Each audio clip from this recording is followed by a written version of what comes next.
There is nothing more fragile than the kindness of a person living in a world that has grown used to deceit.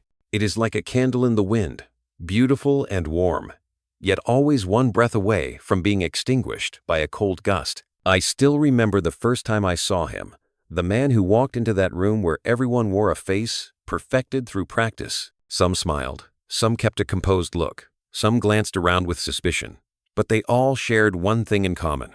They were not real. Smooth greetings, firm but measured handshakes, polite but hollow smiles. The air in that room felt thick with something unnamed, perhaps caution, perhaps the silent agreement to pretend. And then he walked in. He did not look like someone preparing for a performance. No mask on his face, only gentle, honest eyes that almost seemed awkward in their sincerity. He greeted people as if he truly wanted to meet each one, unaware that this made him stand out. A few glances exchanged, a smirk appeared in the corner of the room, and within seconds, he became the quiet subject of unspoken judgment. Someone whispered, half pity, half disdain. How naive. There was something about the way he stood, unguarded, unafraid, not trying to be better than anyone, that made others uncomfortable. They did not know how to react to someone who seemed to want nothing. In a world of masks, transparency becomes terrifying, because if he dares to show his true face, does that mean the rest must confront their own? I still remember the light falling on his shoulders, a soft glow no one wanted to look at for too long. It made the faces around him tense up, as if that light was not illuminating but exposing. Perhaps he did not know that his purity was a silent accusation. In a world that has lost its truth, a good person is not just different. They are dangerous. He spoke to everyone with open eyes, yet no one could bear it for long. People were used to pleasantries, double meanings, smiles that served a purpose. But him, every word he said came from the heart, clumsy in its honesty. When someone spoke of success, he congratulated without comparison.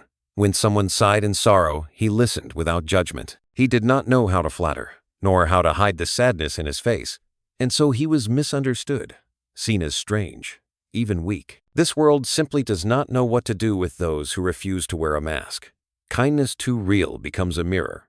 It does not condemn anyone, yet its mere existence reveals the peeling paint on other souls. They look at him and see what they have lost: faith, innocence, compassion. And when that truth becomes unbearable, they choose to mock him, because it is easier to turn the light into a joke than to admit that the darkness within has grown too deep. Once he said, in a voice as soft as an apology, "I don't understand why people have to hide their feelings. If you're happy, be happy. If you're sad, be sad. Why be afraid?" The room fell silent for a few seconds. Then laughter broke out. "You'll be crushed," someone said, half joking, half serious. He smiled and said nothing. Maybe he already knew, but still could not learn to pretend. I wonder if his kindness was a gift or a curse, because every time he reached out, the world answered with coldness and suspicion.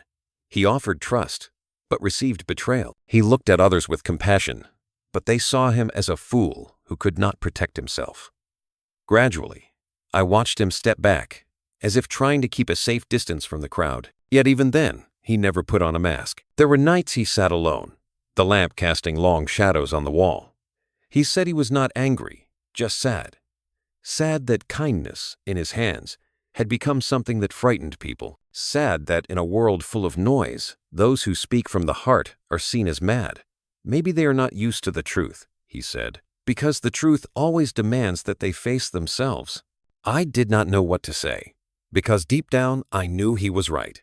People prefer pleasant lies to uncomfortable truths. We say we love goodness, yet we avoid those who are too good, because they make us feel small. Someone's kindness can be like light entering a room we wish to keep closed, a room that hides everything we try to forget. When he left that room that day, no one tried to stop him.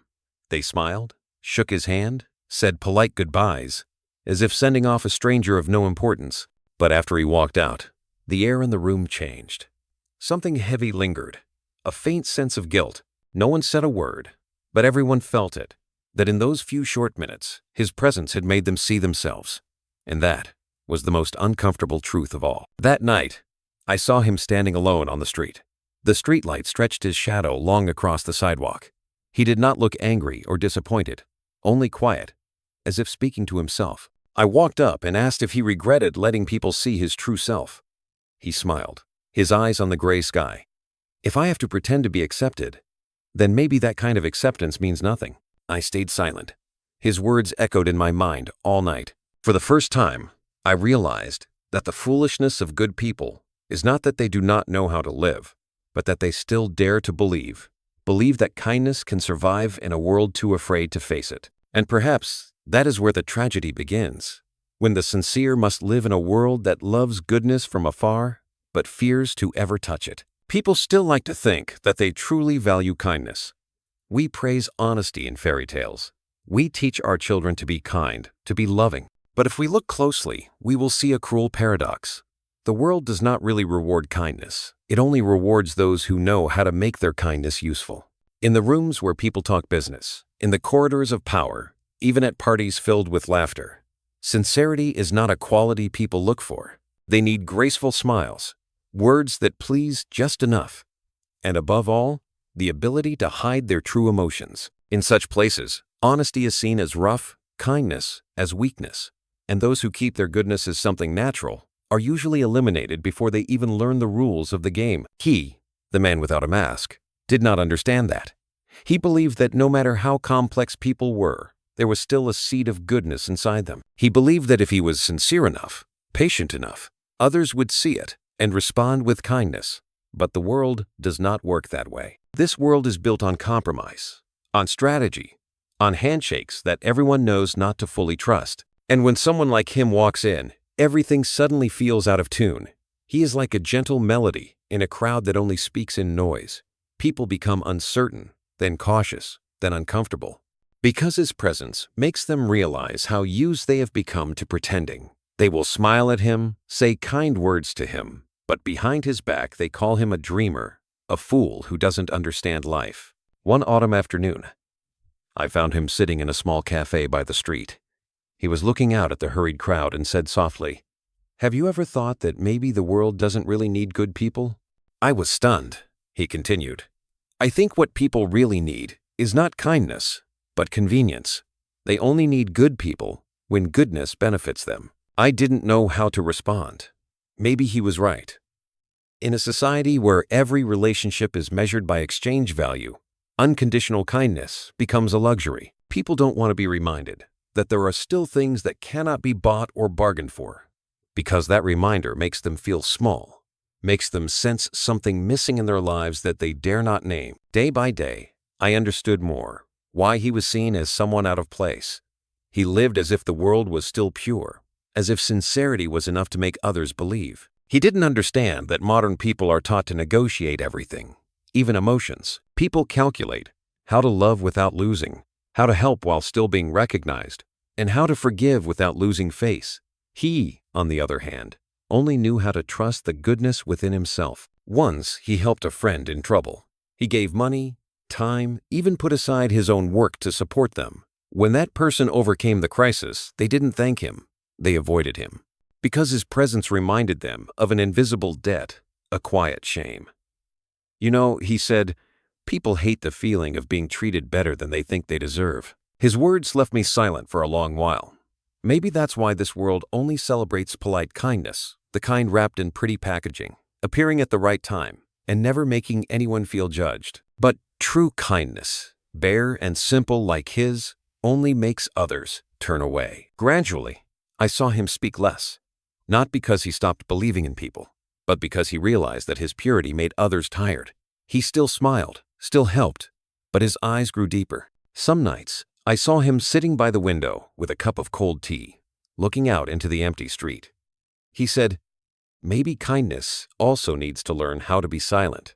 He didn't complain, but there was weariness in his voice. I understood. This world had taught him that being kind is not always good, because when people live by calculation, those who do not calculate become dangerous. His kindness was like a clear stone among thousands of fake ones. Instead of being admired, it only made others uncomfortable for revealing their own falsehood, and so he learned to stay on the sidelines. He didn't change who he was, but he no longer entered those loud rooms where people talked too much, laughed too loud, and loved too quickly. He told me, "There are places where light only makes people squint, not see more clearly." I didn't know if he was talking about the world or about himself. Another time, I asked him if he ever regretted not being like the others, not knowing how to pretend, how to scheme. He smiled and said slowly, "Of course, I once wished I could be colder, that I could hide my trust a little. But then I realized, if I lose my trust, what else would I have left?" That question stunned me. Maybe people like him are the ones who understand the true value of faith. They hurt more, they fall more, yet they cannot become anyone else. In the eyes of the world, that is foolish. But in some quiet corner, it is courage. The truth is, the world always needs people like him. It just doesn't know how to treat them. People still love hearing stories about kindness, but when they meet someone truly genuine, they don't know what to do. They are afraid of being seen through, afraid of being asked to change, afraid of becoming better, and out of fear, they turn away. I think that is why kindness is so often mistaken for foolishness. Because in a place where everything must have value, whatever cannot be measured is seen as madness. Yet that madness is the only thing keeping this world from falling apart. When we said goodbye that night, he told me something I will never forget. "The world doesn't need me to win. I just need to not become like it." And he smiled, a gentle, real, unguarded smile. I watched him fade into the street, and a strange thought rose within me. Perhaps people like him are not born to be understood, but to remind the rest of us that kindness, fragile as it is, still exists. Gentle people often carry the deepest wounds. They never harm anyone, yet that very nature makes them the easiest to be hurt. The man without a mask was living proof of that. A person who didn't know how to shield himself, didn't know how to doubt, didn't know how to fear when opening his heart. He lived with the belief that no matter how complicated the world became, there would still be room for kindness. But the world had made him pay for that belief many times. There were people he once trusted, once helped, who later walked away, taking with them the trust he had given. When I asked why he was never angry, he simply said, "I don't understand why people are so afraid of being genuine." Maybe he did understand, he just didn't want to believe it. Good people often choose to believe one more time, even when their hearts are already torn. We love to tell stories about kindness, but rarely dare to live by it. Because to be truly kind, we must accept being misunderstood, taken advantage of, and looked down upon. And not everyone has the courage for that. So, when faced with someone too sincere, we often turn away. That light doesn't judge anyone, but it reveals the shadows we don't want to see. He once said, "Kindness is like a forgotten language. I speak in sincerity, but they listen in suspicion." He told me. I didn't know what to say. He spoke calmly, as if describing something obvious. But I think somewhere out there are still people who want to believe. They just haven't dared yet. Hearing him, I suddenly realized I had once been the same. I had opened up, given, trusted, and then promised myself never to trust again. Maybe you have too, and if you understand that feeling, hold on to it. Don't let the world make you harder than necessary. Leave a bit of gentleness, a word of comfort, a sincere comment, because somewhere, someone might need to be reminded that they are not alone. He once said that what exhausts good people isn't being used, but being doubted. Nothing hurts more than seeing kindness mistaken for manipulation. When he smiled out of joy, people asked what he wanted. When he helped, they assumed he was seeking something in return. "It's sad," he said with a faint smile, "that people believe more in schemes than in compassion." Even so, he never changed. He still helped, still trusted, still forgave. I once asked him why. He softly replied, "Because if I become like them too, then who will believe for me?" That answer left me speechless. Perhaps good people are not naive. They are simply trying to protect the purity that the world has lost. He lived in a way that seemed almost strange. Walking down the street, he greeted strangers, picked up a child's fallen hat, stopped to speak to a beggar, not because he wanted to prove anything, but because he truly saw them. "When you look at someone long enough, you begin to see yourself in them," he said. And then doing good is no longer a duty. It becomes instinct. But society doesn't know what to do with people who live by that instinct. Everything today is an exchange. I give, I receive. Someone like him breaks that rule. He gives without expecting, and that makes people uneasy. They can't understand someone who asks for nothing in return. Once, people spoke badly about him right in front of him. He only smiled and said nothing. When I asked why he didn't defend himself, he replied, "If they need to do that to feel safe, let them. I don't need to win." His words were simple, yet heavy as stone. Perhaps the power of kindness does not lie in defeating others, but in not allowing yourself to be dragged down by their pettiness. In the end, watching him walk through the rushing crowd, I understood what he had never said aloud. Kindness does not need to be praised, nor does it need to be believed in. It only needs to be lived. Because as long as someone still dares to live with kindness, even in silence, this world has not yet completely lost its humanity. Human beings, no matter how much they speak of love and morality, still move according to the silent rules of power and exchange. Every handshake carries an invisible agreement. Every smile has a purpose, and even kind words often come with the expectation of something in return. We rarely give freely. We only trade in subtler ways. That is how society keeps its balance between desire and the fear of being hurt. That man did not know this, or perhaps he knew but could not pretend. He did not measure his words or calculate how others might react. He spoke the truth, even when the truth made others uncomfortable. He helped people without thinking it was anything special. And that was exactly why they doubted him. In a world where everyone hides their cards, the one who hides nothing becomes a threat. People begin to wonder, what does he want? Why is he so kind? I once saw him talk to a middle-aged woman, someone who always carried herself with caution and reserve. When he offered to help her carry a heavy bag, she stepped back, her eyes wary. "What do you want from me?" He just smiled and said softly, "Nothing. I just thought the bag looked heavy." His tone had no need to convince. It was simply honest. She stood still for a few seconds, then nodded slightly, letting him help. When he walked away, she watched him for a long time, her face showing something between suspicion and tenderness. I realized then that sometimes a small gesture is enough to shake the walls of fear that have taken years to build. But not everyone reacted that way. Some smirked when he appeared, as if his kindness were an act. Some avoided him because they felt exposed. Someone once told me, "He makes people feel ashamed just by existing." I understood what they meant. True kindness makes people uneasy because it reminds them of the compromises they have accepted. It shows them how they have traded honesty for safety, chosen indifference over understanding, and learned to call that wisdom. He never tried to change anyone.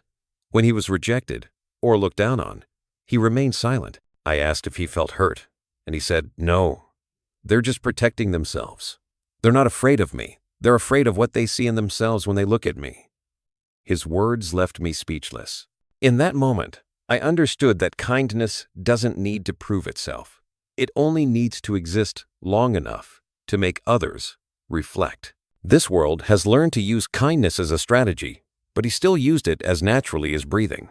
Once, a young man asked him, "What if everyone takes advantage of your kindness?" He smiled. "Then at least they'll gain something. And me, at least I'll still have myself." That was not the answer of someone trying to win, but of someone who understood that in life, some things are worth keeping more than victory. Still, I noticed one thing. His presence, though never intentional, always stirred the space around him. Wherever he went, time seemed to slow down. Those pretending to be cheerful suddenly felt tired. Those proud of their masks began to feel uneasy. He never judged, yet his sincerity revealed the falsehood others could no longer hide. His kindness was like a faint light, not bright enough to blind, but impossible to extinguish. It slipped through the cracks people tried to cover, forcing them to face themselves. One evening, as we walked along an old street, he said, "People aren't truly afraid of bad men. They're afraid of good ones, because good people make them see how far they've drifted from who they really are." I said nothing, just watched his quiet, steady steps. Maybe he was right. We can forgive evil easily because it is obvious, but we cannot bear goodness because it reflects the parts of ourselves we avoid. From then on, I understood why he rarely stayed long among groups of people. It wasn't that they pushed him away, it was that he knew he would soon become the mirror that made them uncomfortable. Yet, even when they avoided him, even when they refused to admit it, he still left something behind, like a faint shimmer on water. When he was gone, the light remained, reflecting a sky they had never noticed before. I think that is the strange power of true kindness. It doesn't need to persuade. It doesn't need to win.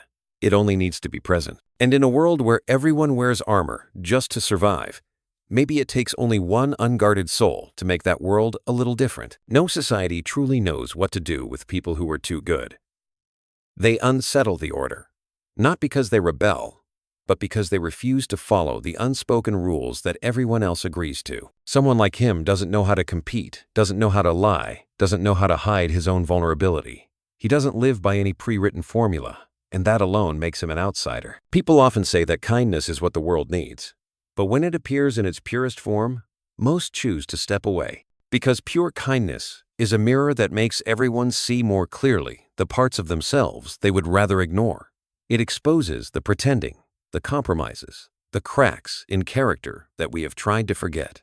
And to preserve its comfort, society will always find a way to remove the good, not through violence, but through forgetting, through polite smiles, by turning them into stories that are beautiful but unrealistic. He gradually came to understand that, though never bitter, he began to realize that kindness, when misunderstood, can become a kind of loneliness. He no longer showed up at noisy gatherings, no longer tried to join conversations where every word was calculated. He grew quieter, but not colder. Amid the noise of the world, he became a pause. And that silence made people uneasy. Someone once told me, "He's like a crack in glass. No one dares to touch it for fear of shattering the whole frame." I understood what they meant. His presence made carefully rehearsed performances lose balance. When one person refuses to play the game itself loses meaning. And so, instead of learning to be genuine, people chose to stay away from him, to reassure themselves that they were still living the right way. Yet, he was never angry. When he was looked down on, he did not react. When he was forgotten, he did not complain. "I don't want anyone to be like me," he said. "I just hope they stop being afraid of the truth." Perhaps he understood that changing others is impossible, but changing the way he exists requires no permission. He continued living as he always had, slowly, gently, with something in him that didn't belong to this world. One evening I asked him, "Do you ever feel lonely?" He looked at me and answered, "Yes, but being lonely for living truthfully is better than being loved for something false." His words silenced me. In an age where everyone is desperate to be loved and accepted, he chose to be honest with himself, even if it meant walking alone. This world loves the right amount of goodness, just enough to inspire, not enough to disturb, just enough to decorate moral stories on the internet. But he didn't belong to that kind of enough. His kindness had no boundaries, no purpose, and no safe limit. That is why it was called madness. Because when someone lives too honestly among the fake, they force everyone to question themselves. And that is something few people want to do. He once said, "People aren't afraid of darkness as much as they're afraid of seeing a light they can't reach." I understood. That light doesn't blind them. It only shows the distance between who they are and who they once wanted to be. Perhaps that's why good people are often seen as foolish, while the cunning are respected. Because goodness, when it cannot be controlled, provokes more discomfort than admiration. Even so, he never complained. There was still a strange calm in his eyes, the peace of someone who doesn't need to win against anyone. He said, "Kindness is not a tool to earn recognition. If it needs to be proven, then it's no longer kindness." He said it as if reminding himself, but I knew he was also speaking to those who have ever felt hurt for being too kind. I once saw him sitting alone in the park as the city lights began to glow. The wind brushed by, scattering a few leaves onto his shoulders. He did nothing, only looked up at the sky, the reflection of light in his eyes as if searching for something far away. I didn't dare ask what he was thinking, but in that moment, I knew he had no regrets. Perhaps kindness had cost him many things: trust, relationships, the feeling of belonging. But it also gave him something the world rarely offers: freedom. Because when you no longer need to be understood, praised, or repaid, you are no longer bound by the rules of the crowd. He was free, even in his solitude. And perhaps that is the truest kind of freedom. The freedom of someone who knows that even if kindness hurts, it is still the only way not to lose oneself. In that moment, I thought, Maybe the world doesn't truly want to destroy good people. It only wants them to be silent, so the rest can live in peace. But sometimes, as long as one person like him still exists, calm, honest, and unwilling to compromise, the world still has hope. There are nights when I still think about him, the gentleman who chose to walk alone in a noisy world, not because he wanted to separate himself from humanity, but because he didn't know any other way to keep his kindness intact. In an age where trust has become a luxury, living truthfully feels like walking barefoot on ground covered with broken glass. Every step is a wound, yet he keeps walking, because for him, stopping would mean losing himself. People often say that kindness is a reward, but to him, it was a tender burden he could never put down. He never sought recognition. When someone asked why he kept helping others even after being hurt again and again, he simply said, "Because if I stop helping, I will no longer be myself." The words sounded simple, but within them was a whole philosophy. That goodness doesn't exist to be praised, but to keep the soul human. Once, I asked if he ever felt tired of always choosing to be kind. He was quiet for a moment, then said, "Of course I get tired. But being tired from kindness still feels better than being at peace from indifference." When he said that, I realized his kindness was not weakness. It was courage. The courage to stay pure in a world that teaches people to grow numb. People like him are not saints. They hurt too. They have nights when they want to give up, moments of anger at being misunderstood. But what makes them different is that they don't let those wounds turn them bitter. They choose to remain gentle, even when it makes them more fragile. He once said, "If I let my wounds turn me into someone else, then the one who hurt me keeps winning." The kindness in him was not a lofty ideal, but a quiet habit, like breathing. It lived in the way he listened when others spoke, in how he never interrupted even when he knew he was right, in the calmness in his eyes when someone tried to act strong. He didn't do good things as a duty, he simply was good, a presence that made those around him feel the need to be more honest with themselves. And that was what made him lonely. People are not used to limitless sincerity because they don't know how to respond to it. They can easily honor a fallen hero, but it's harder to accept a kind person living among them, quietly reminding them that kindness can still survive. His goodness became uncomfortable. It wasn't loud. It didn't boast. But it made everything false around it feel exposed. Even so, he never complained. In the rare conversations we had, he only said that the world isn't cruel, it's just tired. When people are too tired to believe, they start choosing wisdom over faith. But wisdom without compassion is just another form of fear. He smiled after saying that, then fell silent. I realize some truths can only be spoken with a smile, because saying them out loud would make them lose their purity. Sometimes I think kindness didn't come as his choice, but as something that chose him, like a gentle fate, both a gift and a curse. It made him vulnerable, yet it allowed him to see the world with eyes that few still have, eyes that feel compassion without judgment. And perhaps that's why he was still himself, even after losing so much. He once said, "People think goodness was made to win, but it wasn't. It was made to endure, even when it loses." Those words stayed with me, because in this world, victory is often measured by money, fame, or power. But maybe there is another kind of victory, silent, unseen, when a person keeps their humanity intact, even when they are too broken to speak. I don't know if he still believes that kindness can change the world. Maybe he has realized that it can't. But I think what he still believes is that kindness can keep the world from completely falling apart. Like a candle in the wind, it doesn't chase away the darkness, but it keeps people from forgetting that light once existed. And perhaps that is the true meaning of kindness.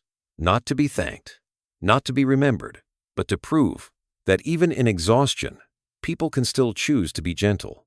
No reason, no reward, just to not lose themselves. When I think of him, I finally understand. Kindness is not a strategy to make life easier, but a way to keep the soul whole. The world may be cold. It may mock and misunderstand. But as long as there is someone who chooses to be gentle, to forgive, to believe, then this world is not yet lost. And even if that person falls, the warmth they leave behind will remain, enough for someone, in a weary moment, to remember that there is still another way to live, softer, truer, and more human. Kindness, when it reaches its deepest form, is no longer a choice. It becomes a state of being. It doesn't need to be explained, proven, or to win over anyone. It simply exists, quiet and steady, like the lingering warmth left after a candle is burned out. That man, the one without a mask, walked through life that way. Not loud, not leaving behind monuments. Only the sense that somehow he made the world a little easier to breathe in. I still remember the last morning we met. He sat by the window, sunlight quietly spilling over his hands, revealing small calluses. He spoke softly, as if afraid to disturb the air. People think kindness exists to be repaid. But maybe it exists to prove that even when no one understands, humans can still choose to care. I asked, "Don't you ever get tired?" He smiled. "Of course. But if I must choose between being tired from loving and being peaceful from coldness, I'll still choose tired." I don't know why those words kept me silent for so long. Perhaps because they were too true. In this world where everyone is trying to protect themselves, choosing kindness feels like removing your armor in the middle of a battlefield. But when he spoke, I understood that kindness is not weakness. It is the soul's refusal to be corrupted. It isn't an act to change others, but a reminder to oneself that we can still feel, still hurt, still love. People like him are never understood correctly. They are called dreamers, fools, or unrealistic. Yet they are the ones we can never forget. Even after a brief encounter, they leave something within us, like a soft echo, a sound we only notice when all the noise has faded. They remind us that there is a kind of strength that doesn't come from power or cleverness, but from the ability to keep the heart tender in a world that keeps hardening. I used to think he was a failure. But as time passed, I began to see that some failures are another form of victory. He wasn't celebrated, he wasn't understood, but he never let the world pull him down. He walked through pain with the calm of someone who knew not everyone can see the worth of gentleness. Perhaps that was how he won, quietly, without ever losing who he was. The world will keep moving, keep getting louder, keep choosing cleverness over honesty. But within that rush, there will always be people like him, those who still believe, still listen, still open their hearts. They don't change the world through speeches, but through their presence that makes others uncomfortable with their own falseness. A look, a small act, a forgiving silence. Sometimes, that's all it takes to make us pause and remember that we once wanted to be better than this. I think of him whenever the world makes me harder. Whenever I feel like turning away or stop believing, I remember the way he looked at others, without judgment, without expectation, simply seeing and accepting. And in those moments, I realize he never really left. People like him don't need to stay in our memories, because they've already become part of what keeps us capable of love. He may never have known it, but he left in me, and perhaps in many others, a small belief that even when everything turns ugly, people still have the ability to choose what is good. Even when the world is full of deceit, someone still dares to live truthfully, even at the cost of loneliness. Even when kindness is never repaid as we hope, it is still worth keeping, because it is what makes us human. And perhaps that is the true meaning of kindness. Not to be remembered, but to make the world, even for a moment, a little less cold. I remember a line from an old book he once read. "The only thing necessary for the triumph of evil is for good men to do nothing." Maybe he didn't change the world, but he didn't stand still either. He chose to live kindly, even knowing kindness could not protect him. And in that choice lies a rare beauty. The beauty of a soul that refuses to surrender to the dark. Because in the end, what makes a person extraordinary is not power or intellect, but the ability to still choose love, to still choose faith, to still choose kindness, even when no one else believes it matters anymore.